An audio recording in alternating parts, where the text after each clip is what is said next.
Hello and welcome to episode number 2 of Islington Mill and, a new podcast series from the people who brought you Islington Mill is Queer, about the cultural and community life and aspects of one of the UK's most beloved artist-led creative centres, Salford's very own Islington Mill. My name is The Nihilist. I will be your guide through the next almost an hour. For episode number 2 of Islington Mill and, this is a direct follow-on from episode number 1, which went out last month, in which I interviewed one-to-one Bill Campbell, the founder and co-owner of Islington Mill, about his vision for the near future of what's happening with this place, as the building work, which has been going on for almost a year now, nears its completion. That means that certain aspects of Islington Mill are going to be opened up more to the public, and certain things that were there before are going to change, but are definitely going to improve. That's the plan anyway. Modelling Queer Utopias is a specific project that was started by Bill Campbell, and it does have, at the moment, a finite end date. But it also includes the involvement of 3 other members of Islington Mill's creative board, 2 of which that I have previously interviewed on the Islington Mill is Queer podcast, namely Bill's partner in both life and work, Maurice Carlin, the visual artist Rachel Goodyear, and finally Rivca Rubin, who I haven't managed to do a one-to-one interview with yet, but that is going to be coming up in Islington Mill and number 3. Sitting down with all 4 members of Islington Mill's creative board was a great experience, but also something that I've not done on this podcast before, which has usually been a one-to-one format. So you can expect some background hum and noise, and of course the ongoing construction work chatter in the background of Islington Mill in this podcast. But we are going to be doing more of these regular check-ins with the creative board of Islington Mill and the ongoing Modelling Queer Utopias project over the coming year or so to see how that's getting on. And I would say at this point, if you haven't listened to episode 1, listen to it first before you listen to this, because it will make a lot more sense. In episode 1, Bill talked about the 5 pillars of Modelling Queer Utopia, but on this episode we do talk about the 5 pillars, but we also expand it to the more general 5 elements of what Islington Mill stands for and what it is striving to be in the wider community in general. So, with that said, I'm going to hand myself back to myself and the 4 members of Islington Mill's creative board for Islington Mill and number 2, Modelling Queer Utopias, part 2. Hello and welcome to episode 2 of Islington Mill and. I'm here with 4 people today, and I'm going to get you all to introduce yourselves one by one. I'll start with, just for context, 3 of these people have already been featured on Islington Mill podcast before, and we have a brand new special guest who will be introducing herself in a minute. But I'm going to start with you, Maury. Who are you? I've just said your name, but you can say it again. Yes, so hello, I'm Maury Carlin, and I'm one of the 4 co-artistic directors of the mill. Okay. And we're all here today. Okay. And you are? I'm Bill Campbell. I'm also a co-artistic director of Islington Mill. I'm Rachel Goodyear. I'm an artist and also a co-artistic director of Islington Mill. And also co-artistic director, I'm Rivca Rubin. Hi, and welcome Rivka to the podcast. You're a podcast virgin, but we'll be breaking you in with a separate.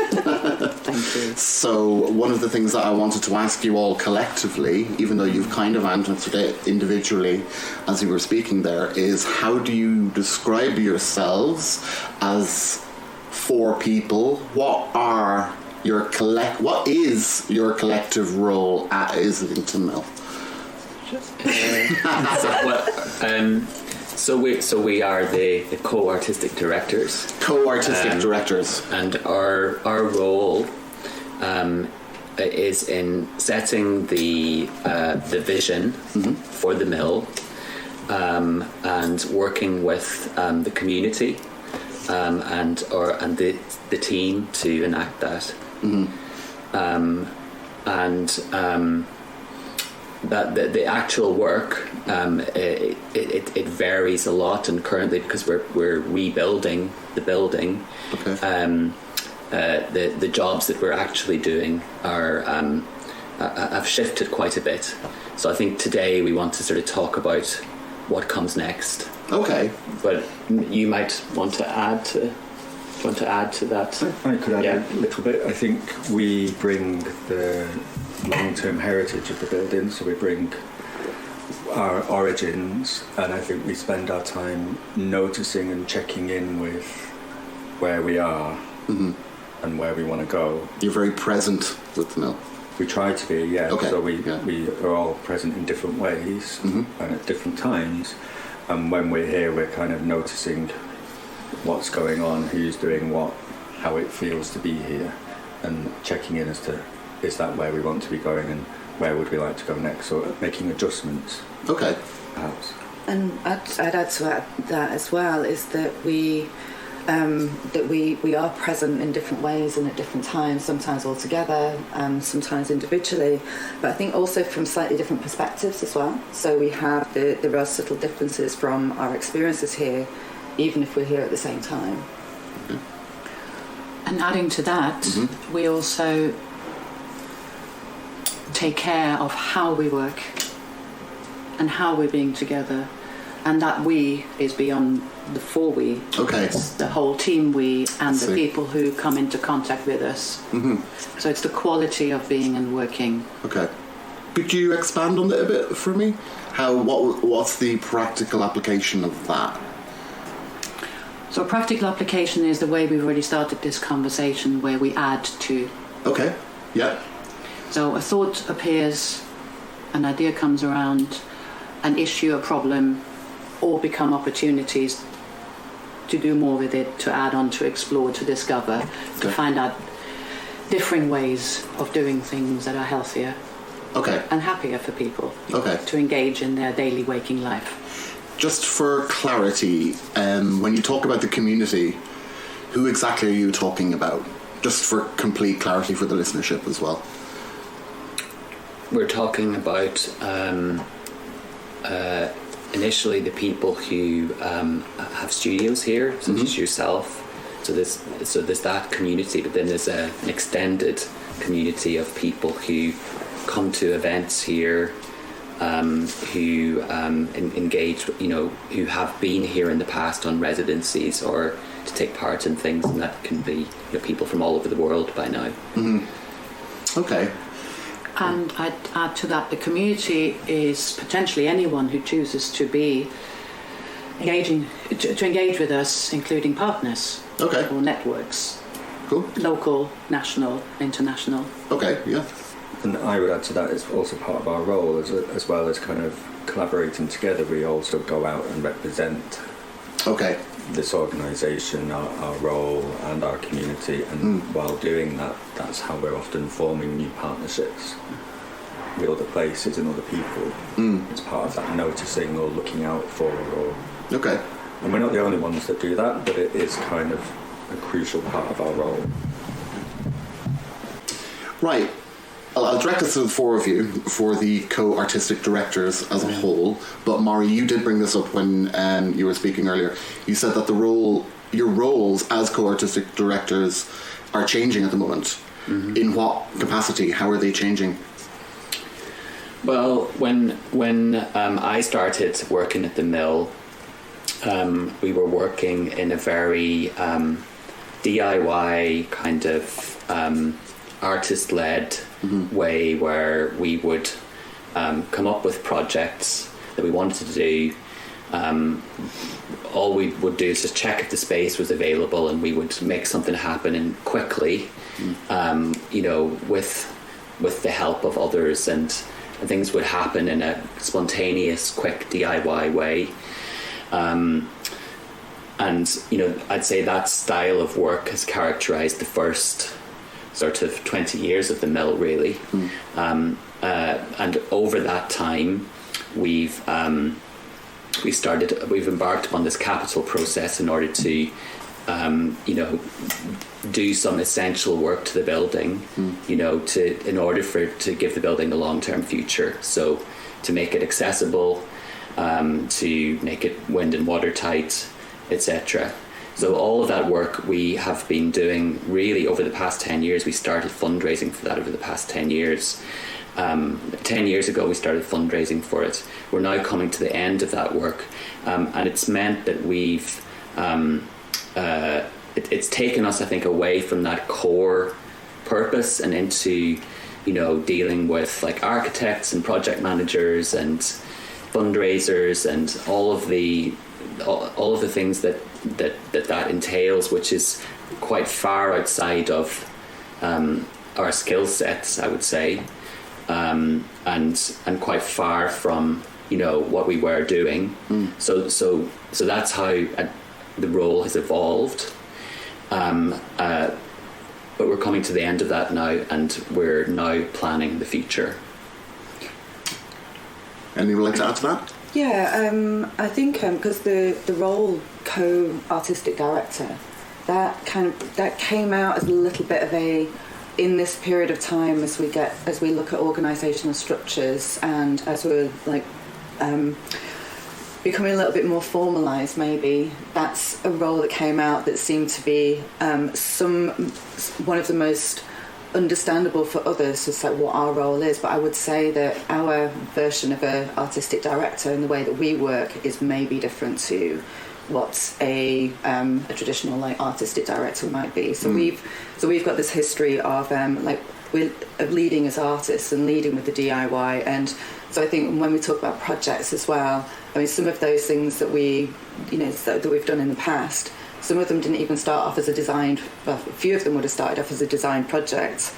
Many of them would have started off as a collaborating or even a conversation, and then you might be just having a conversation in the morning, then by the afternoon you're starting to transform a room into something else, or you're starting to have a jam with someone and making some music. And I think that's the culture that we're looking at getting back to, but with that lived history that we have. It's just I think one of our roles, and one of the roles I see that we have is actually recognising what were those circumstances and what were those nuances that actually made room for that to happen. Mm-hmm.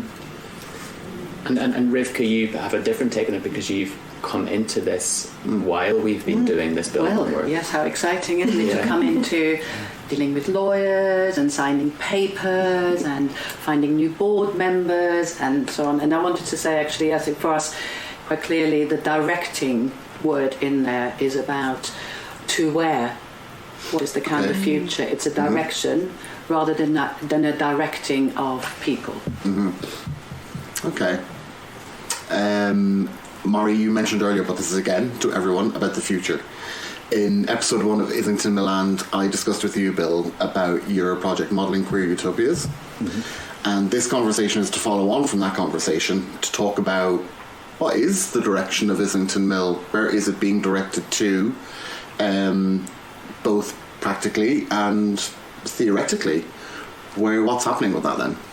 Well, as Maurice said earlier, we are rebuilding the building. Yes. So that's very practical. So that's very practical. Yeah. But we are coming to the end of that. The dates are getting moved, but we're in June now. We're looking at August, and then we're looking at October, November. So our focus at the moment is about rebuilding the culture of the space. Okay.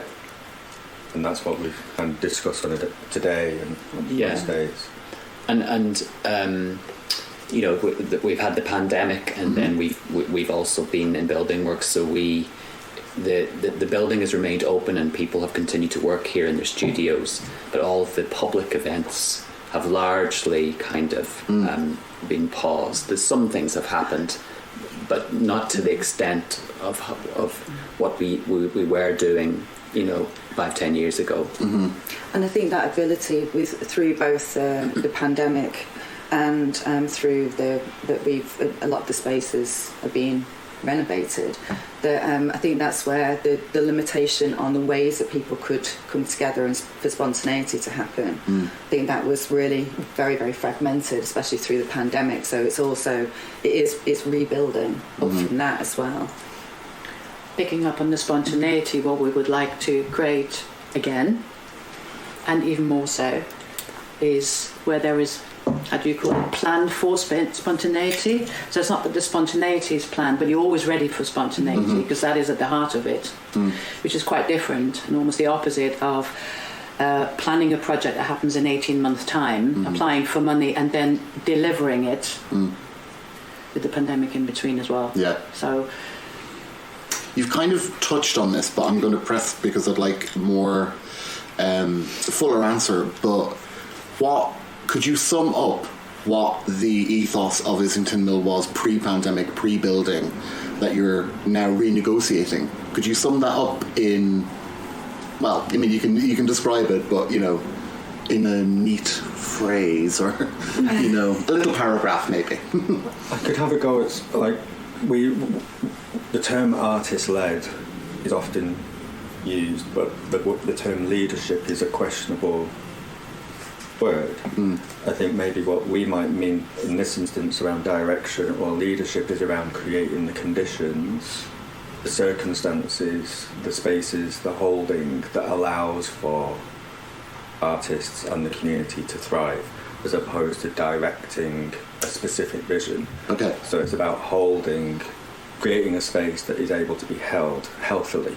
It hasn't always been healthily, and it hasn't always been safe because of the building and what have you. So it's enough of a structure to allow, as Rivka was just saying, for spontaneity, artistic challenge, experimentation. Practice involves failure, testing, trying quickly, it not working, it not being predefined. Practice. Yeah, I like to think of it as creating conditions where there's freedom to fail. Oh, there you go. That sounds about right. or maybe just what is freedom. And and placing an emphasis on how things happen as well as what happens, so that we're always thinking about, you know, is there a way that this can happen in a way that is kinder, healthier, more accessible, more interesting, radical, etc. And that's certainly been part of the ethos of the mill up until now, and that's something we want to bring back. And those conditions are those where people can do testing of different ways of being with one another, of living, of distribution of things, wealth, ownership, ideas, possibilities. And that's why, in a way, the word failure almost want to lose, actually. I like the celebration of failure, though. I love that failure can become a really positive thing. And for me, the failure is the opposite of success. So what would happen if we didn't have either success or failure, and things happen, and they will reach, but they will touch, and they will... And, you know, maybe just to give some examples, you know, when we're talking about how doing things differently, up until the pandemic, we had a free art school at the mill that was formed 12 years ago, 2007. That was a response to the introduction of tuition fees, and with the question, could a group of students co-organise their own education, teach each other, and find the teaching that they want? Could all of that happen for free? So it's that kind of thinking that we get excited about. Yeah.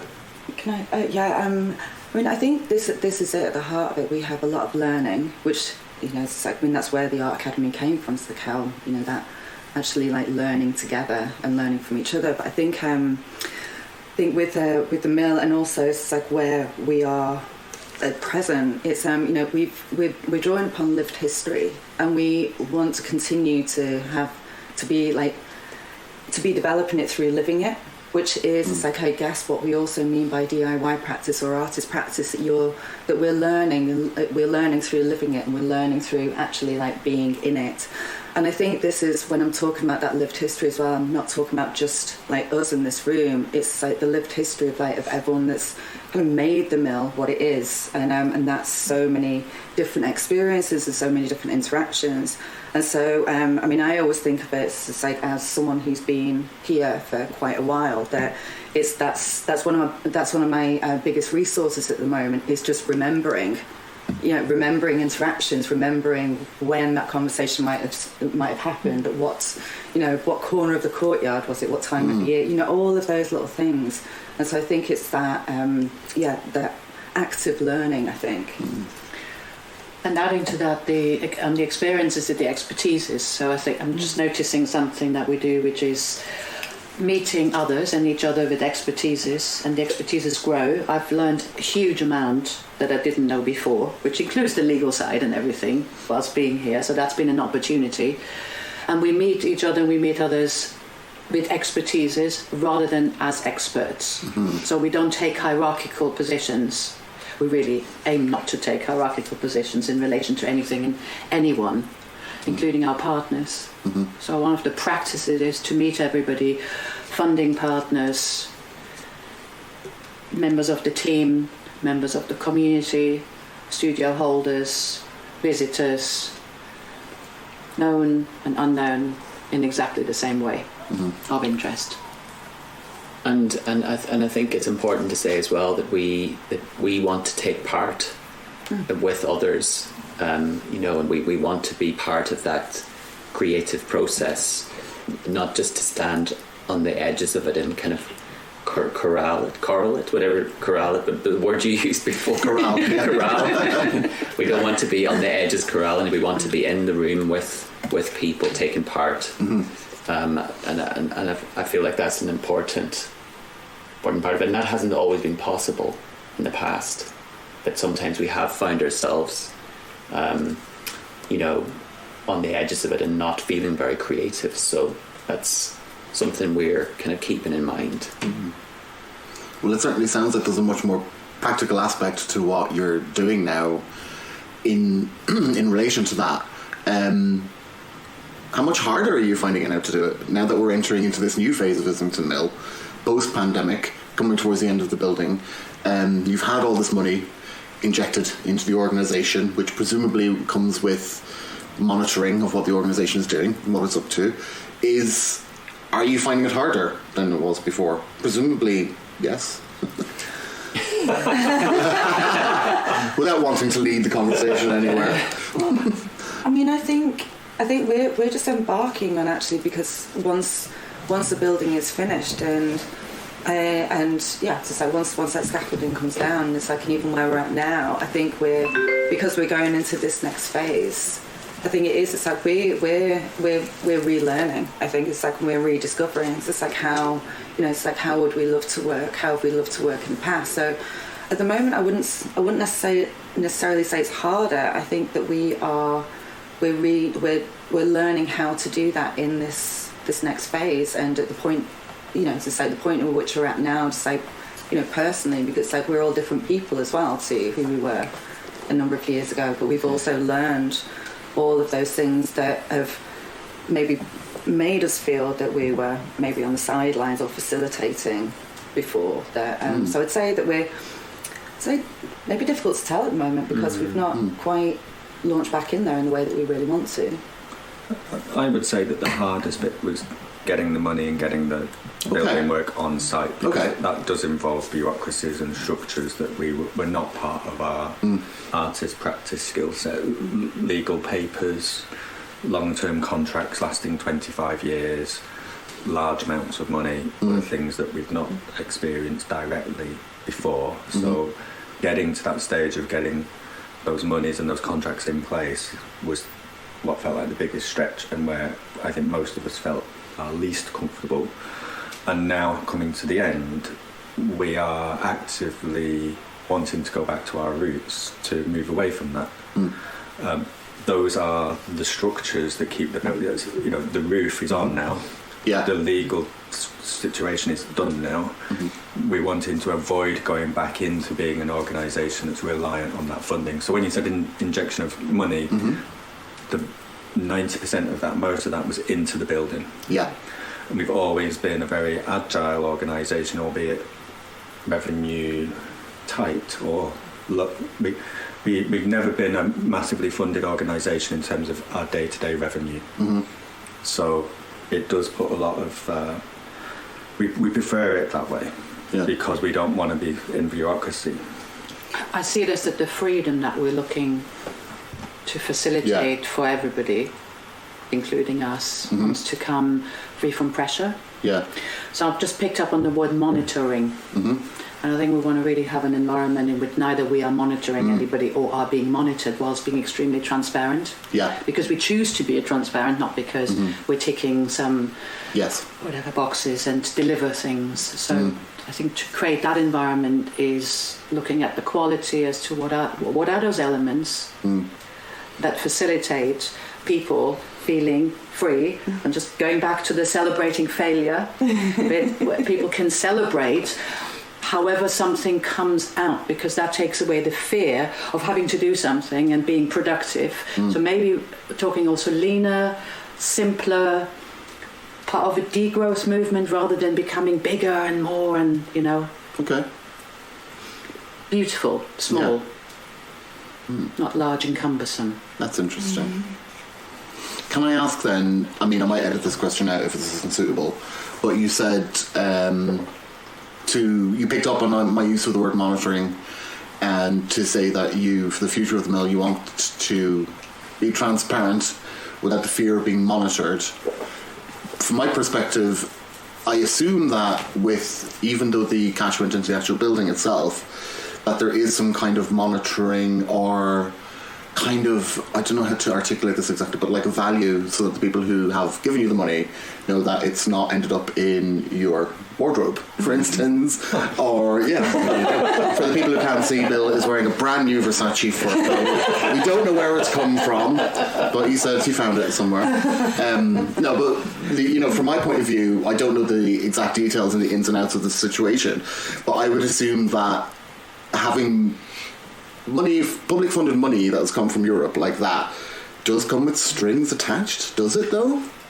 Yes, and they are long-term strings. So this building is now committed to being the artist studios that it always has been for the next 25 years on a 25-year lease.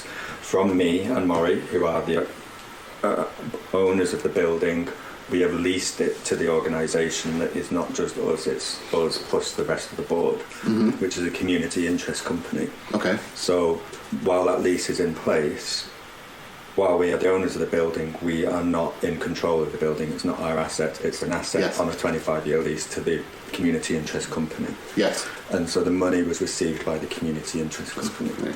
So, but the requirement is not necessarily on a day-to-day basis, like how much of this or that are you doing or not doing. Our requirement is to be the organisation we set out to be, with our objectives as we've described them, which is to be an artist-led community interest company.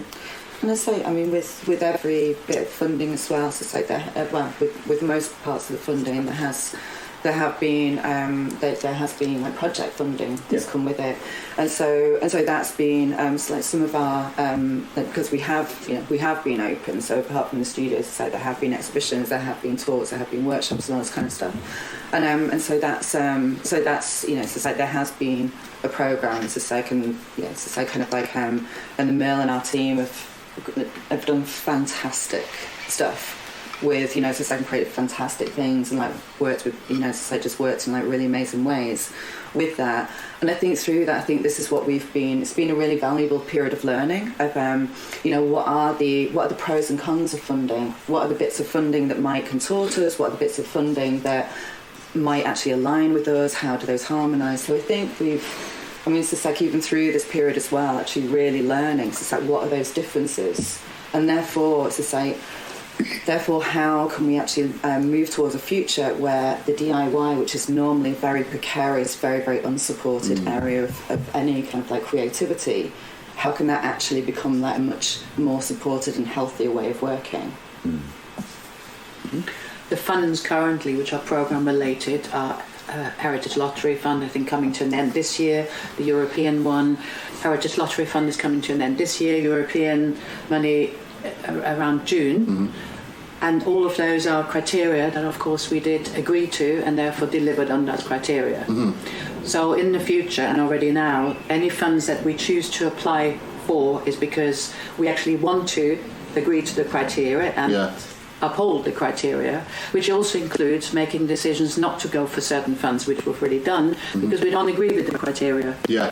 So you mentioned previously about the values of Islington Mill. Could you tell me more about, have they been solidified into anything? Is there a list, or is there maybe pillars? We could do values, but let's go straight to pillars. Okay, can you tell me what the pillars of Islington Mill are? We have 5. We have 5, okay.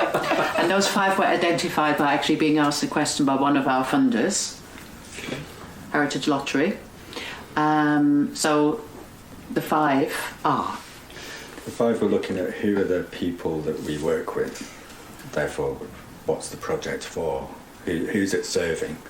So when we looked at our 20-year history and what had been happening here, the mill has a long history. It's 200 years old coming up, but it also has a place in the trajectory of artist spaces, whether that's in this city, places like the Hacienda, or where other artist studios have been, or whether it's like that whole idea of artists going into old buildings and lofts for however long. And then activism, textiles, queer. Is that the 5? Have I done them in order? Artists, art, activism, queering, textile, and heritage. Yeah. Okay. So we added heritage. Okay. Because up until that point, we hadn't particularly been aware of the heritage value of this building. We knew it was a grade 2 listed buildings. We knew it was an important building and was preserved for that reason. But we hadn't had the opportunity to work with people who understand heritage and who were able to locate this building within the history of architecture and the history of mill buildings and the history of Salford, which up until the Industrial Revolution, wasn't really a place at all. It was just a tiny little speck on the map, and then it became this huge urban centre. And so this building is absolutely emblematic of that. One, just on the tangent, but I think it's worth mentioning, is that one of the things that I've always found interesting about this area is that, well, up until about 5 years ago, it was always a bit desolate. There wasn't much here, but it's M3, so it's obviously the 3rd most important postal zone in this entire city for some reason, which is very interesting to me because there's so little around here. But I guess that feeds into what you were saying about 200 years ago. It was very important, I guess. And and through the National Lottery Heritage Fund, through the funding they've given us, we've been able to really dig into that history for the first time. One of the people who work with us, Greg Thorpe, did a lot of work on the researching the stories of the people who died in the mill when one end of it collapsed in 1824, so the year after it was built. And Greg found that because a lot of them were women and children, the people who worked in factories at the time, and a lot of them, their names weren't even recorded properly because the names that were recorded just were the names that the journalists happened to pick up at the time from whoever they asked. So Greg did a really extensive piece of work into that, into trying to piece together from a lot of different sources who were these people and what were their stories. And there's been lots of things that we've done as part of the heritage. Well, yeah, and with with artists who are either artists that know us already or are like new to the community. So, just coming from directly to that particular research on that history, that was then translated into this amazing textile piece. This quilt by Sarah J. Ford. So I think this is it. It's bringing together what we call our deep history and our contemporary history. So, there's been, I think we could do a whole other podcasts on kind of all of those projects. Yeah. And then if we relate it to and another next pillar in terms of queering, which also for us would be around how do we take that which up until now by many has been assumed as a status quo or a normal, including that sentence, let's go back to normal, and what we definitely don't want to be doing is going back to normal, because normal was great and not healthy and definitely didn't include everybody at all, is therefore how do we ask questions and explore things that lead to different practices, and that's the activism bit. So we've just, in more detail there, we've covered heritage, queering and activism. Then there was art. Artists. Arts and artists, yeah. I mean, but I think that's in its wider sense as well, because we're also talking about, culture of the DIY, creativity, leading with creativity, and also connection to, so it's like, the history of artists taking over spaces or like occupying spaces, and then again, so it's like bringing it back round to what the status quo of like those structures, the systems and shaky foundations that have been the status quo. So I think they are they're all interlinked, really. And practice and process as part of artistic practice, but also as community activism, as kind of community leadership, as organisational structure for a building. Literally weaving it together, as artists do, as textile artists do, as queer people do, as activists do. And so the fifth one was textiles. Was it textiles? Textiles, in that this was a cotton spinning mill. So its story begins with textiles, and that story continues right up to today, where we have, a whole range of different textile artists that work here. Artists, makers, designers who work with textiles. So whether that's the Family Gorgeous, we would class the drag Family Gorgeous, we would kind of put them in amongst many of those. Yeah. But we would also consider them textiles, as it's part of their media as well as performance. They might consider themselves performers, artists. We would consider them textile performer artists. Okay. And you're coming from a textile background as well? I originated in a textile background, yeah. So they're not individual, standalone elements, as you can see. Sometimes we're sort of fumbling a bit because they actually all hang together. Yeah.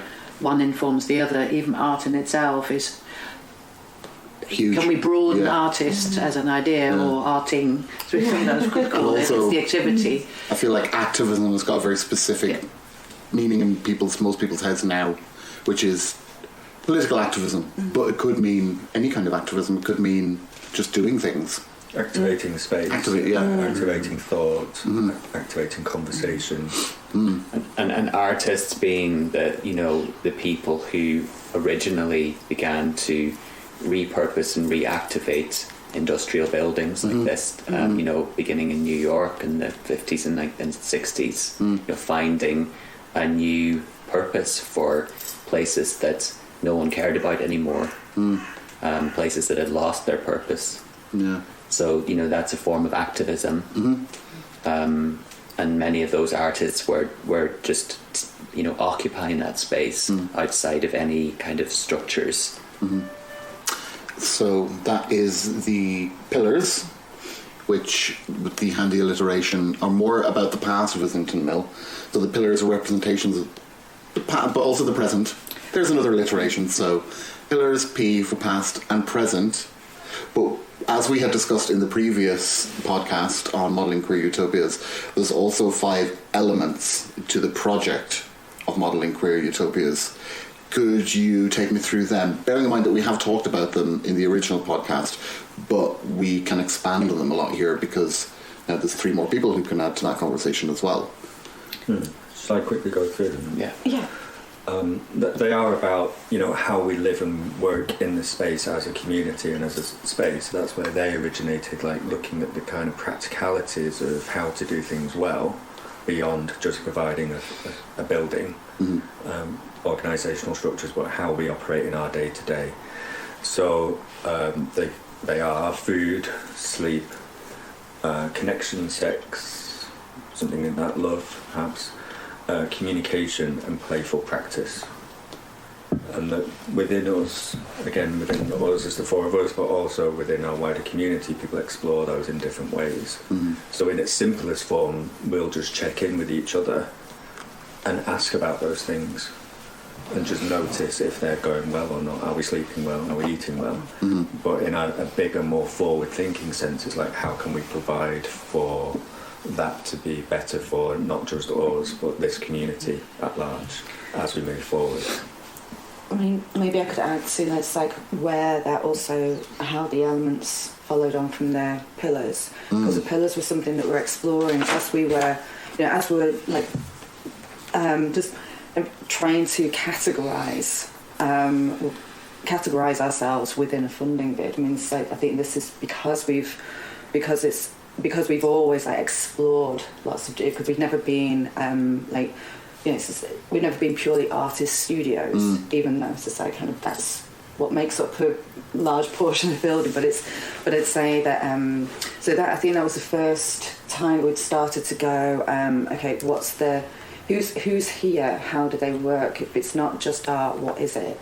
And how do those interconnect together? And so I think that was really around the people and the practice and the activity, and this is when we started to look at, okay, it's just like, well, beyond the work and the activity, a real part of our core and our values is say, actually, it's like, how do we live and be together as well? So this is where the elements started to come out, and especially because, one of the main space that is being developed at the moment is their live work spaces. And so we are actually going into a new era for actually it's to say, living as well. So this is where we started to delve deeper into, well, it's like, what are those, we've got these elements of practice and work, then what are those elements for living? And so I think that's where it followed on. And so but with that same approach as well, it's like, how can you look at something in sort of the macro in a day-to-day of, have you slept well, have you eaten well, are you feeling connection, etc., to the expansive. So the living the values, one of which, in fact two, is there's a recent one that's emerged, which is obvious kindness. And one that we've had for quite a while is actually taking care, and it is on the agenda of many people. And what we're wishing to do is really put that into practice, away from just on the paper, let's all take care and be less stressful. We really want to do that and make it happen and put that into reality. So the taking care means taking care and being kind to self and each other, and really careful by asking those questions. The theory is, our belief is that if we actually do look after food, sustenance, sleep, rest, love, care, sex, communication and playful practice, we can dispel a number of things, including the myth of the miserable, suffering, unkind genius.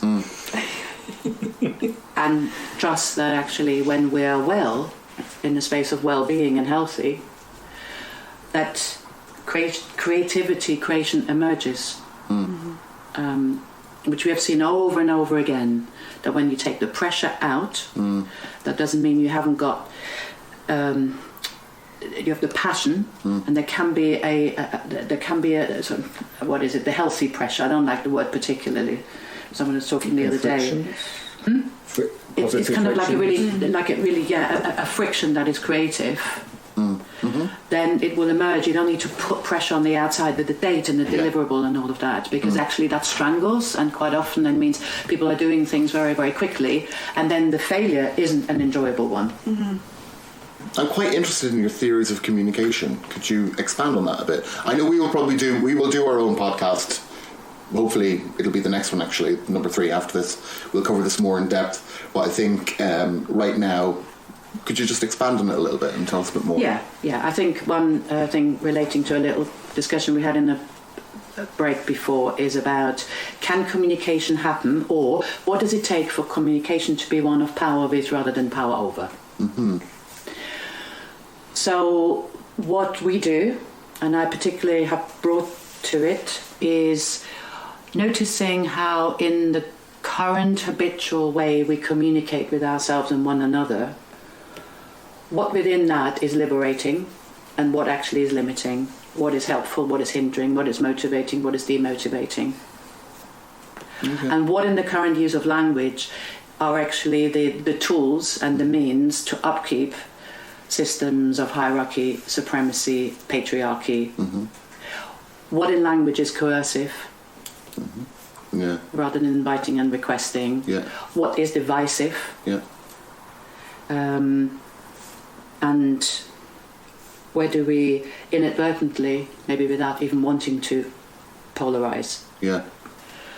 So in the communication, we're looking quite specifically at what kind of vocabulary do we choose to use with ourselves and one another in order to have a liberating environment where people feel safe and trusted, including putting forward a clumsy idea, or an idea that somebody might call clumsy, but any idea, if you like, without judgment.